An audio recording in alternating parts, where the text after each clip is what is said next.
Let's go, in and out, 20 minutes adventure. Throughout the show Rick and Morty, we can see Morty and his grandfather Rick jumping in and out and in and out and in and out of these green portals that allowed them to go throughout the multiverse. But what exactly does it mean to travel through these interdimensional gateways that lets them see the entire multiverse? And what exactly is the multiverse in Rick and Morty? So that's what we're going to be looking at in this episode. We're going to dive into the science of the portal gun and explore the multiverse here on Constant Review.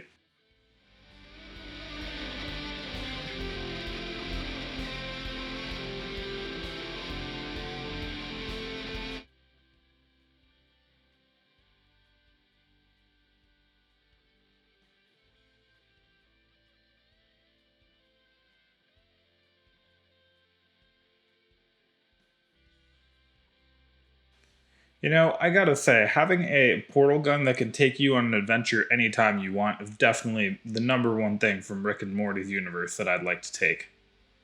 You know?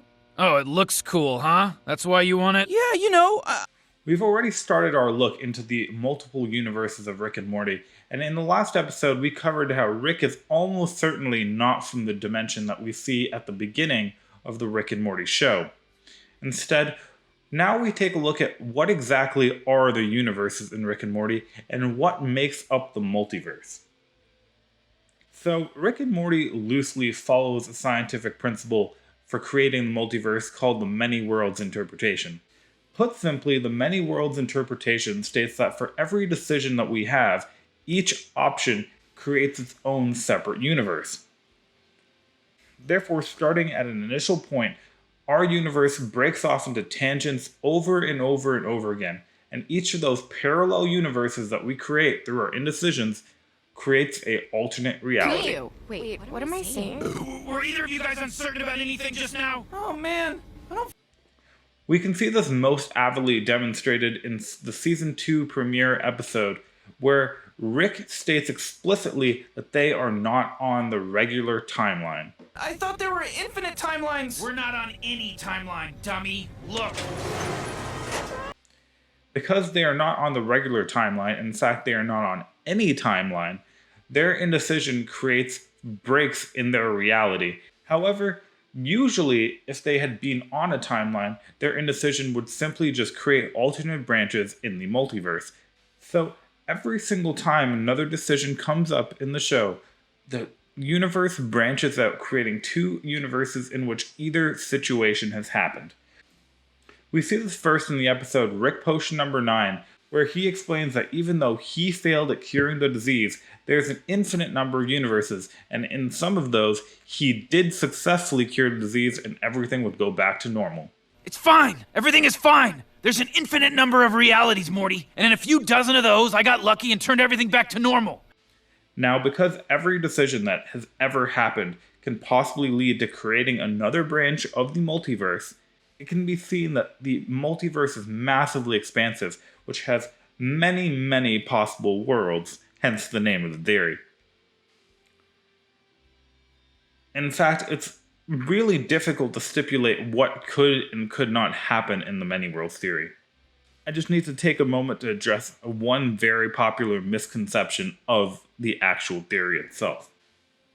A lot of people believe that because there are infinite realities, because every decision branches into more and more realities, that means there's a universe out there in which every single outcome possible takes place. In fact, it's even been said that because of the infinite universes of Rick and Morty, every fan theory is true because in one universe, that will be the right fan theory and that will be the actual canon.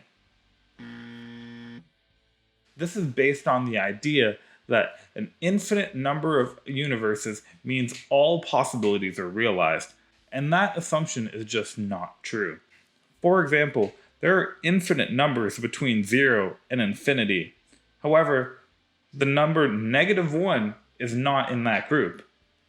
Similarly, there are infinite numbers between 0 and 1, and yet the number 2 would never be part of that group. Therefore, just because there are infinite universes does not mean that every possible conceivable reality exists in the Rick and Morty multiverse. Instead, the timelines we see in this universe are all divergent realities from a main timeline. We revisit the same idea again in Season 4 with the Vat of Acid episode. In this episode, Rick explains, through a very good PowerPoint presentation, that Morty has been creating multiple timelines based off multiple probable realities. By giving him the time button that allows him to go back in time, Rick opens Morty up to many other realities that he would normally not explore. For example, Morty would usually never do something like pulling his teacher's pants down in the beginning of class, but because he doesn't think there will be any consequences, he does a lot more. And because he creates all these new decisions and all these different realities where he's doing different actions, he is in fact splitting the multiverse based off all the things he wants to do.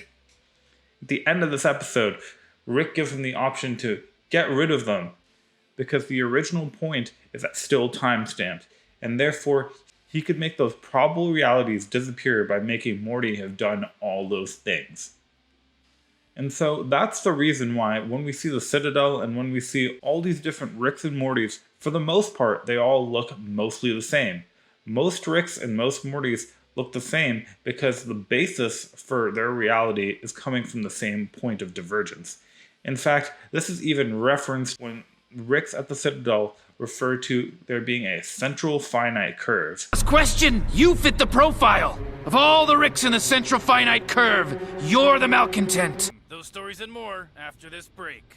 60 iterations off the central finite curve. Though it's never explained exactly what this term means, we could take it to mean the region of the multiverse that includes a Rick and a Morty, because, as we know, every Rick has a Morty. Remember, I see every Rick as my Rick. I hope they see me as their Morty. This even explains something that we saw in the background of the episode with the Vindicators, because when we see the Vindicators, Morty explains in the background that he knows how to defuse a neutrino bomb. And this seems completely out of the blue. Morty, from everything we've ever heard about him, is let's say, special? Oh, for crying out, he's got some kind of disability or something. Is that what you want us to say? I do?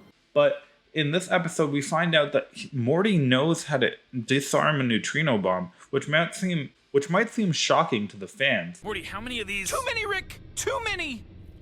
Until you realize that Morty has disabled and disarmed a neutrino bomb before. And that was in the pilot of the show.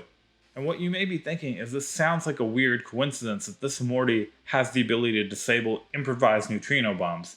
But the fact is, if this Morty wasn't the version of Morty that was able to disarm improvised neutrino bombs, the show wouldn't have come this far, because Rick and Morty would have died before the opening credits of the show. And using what we've learned about the many worlds interpretation, we know that if there is a version of Rick and Morty that survived the neutrino bomb in the pilot of the show, there's also a version of them that didn't.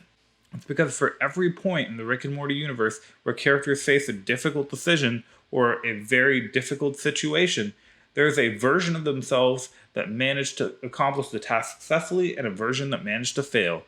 And so, while the Rick and Morty that we know and we've been following throughout the show, while they were able to disarm the bomb and avoid dying before the opening credits, there's a version of them that's exactly like them that was unable to do so. So guys, that's how the multiverse of the Rick and Morty universe actually works, and it's all tied together.